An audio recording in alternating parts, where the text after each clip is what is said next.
Welcome back sa Comedy Bar. And then, bem-vindo ao Comedy Bar. Oh, yun pala. Português ako.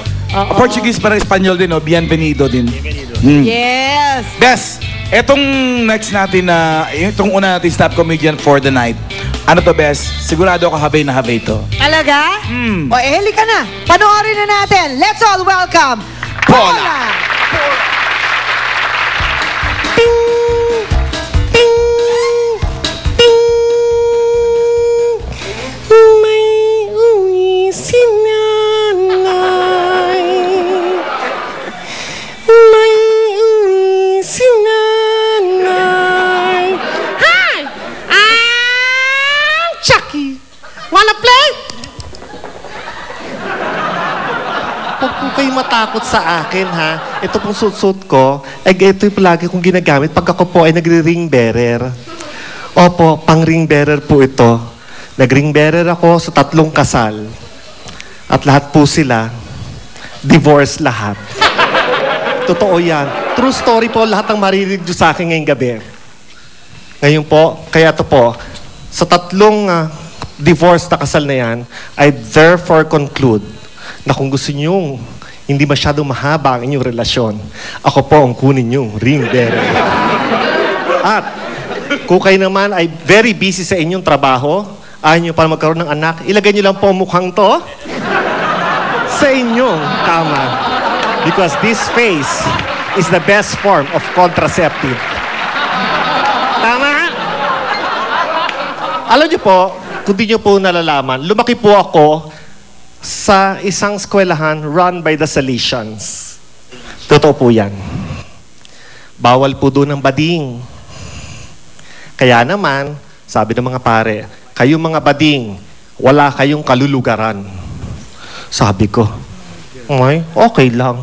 May rainbow naman. At may pot of gold pa. Hindi ba?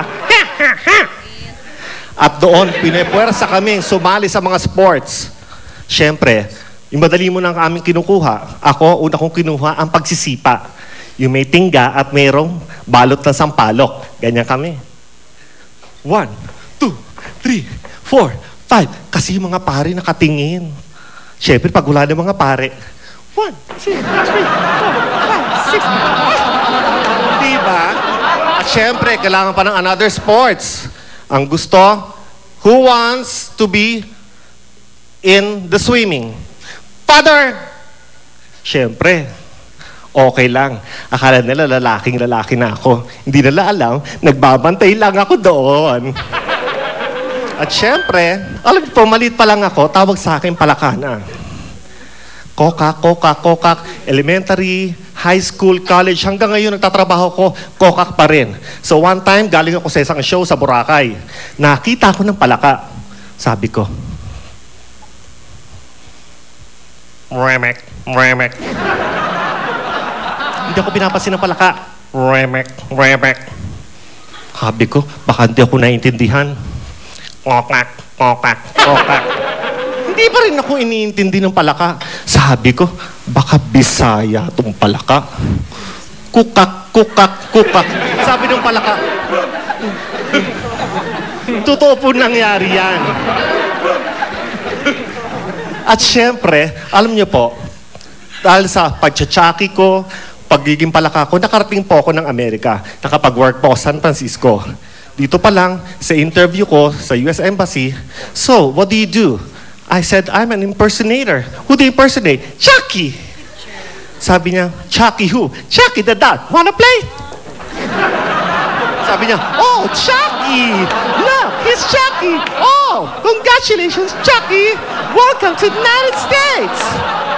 Pero alam mo, ang dami-dami ko na nakukwento. Parang nagugutom na ako. Nagugutom ka? Oo. Parang malungkot ka eh. Oo. Malungkot ang palaka. Mas malungkot. Malungkot na malungkot. Pinakamalungkot. Inaantok. Nagugutom ka? Oo. Pakainin mo na. Oo.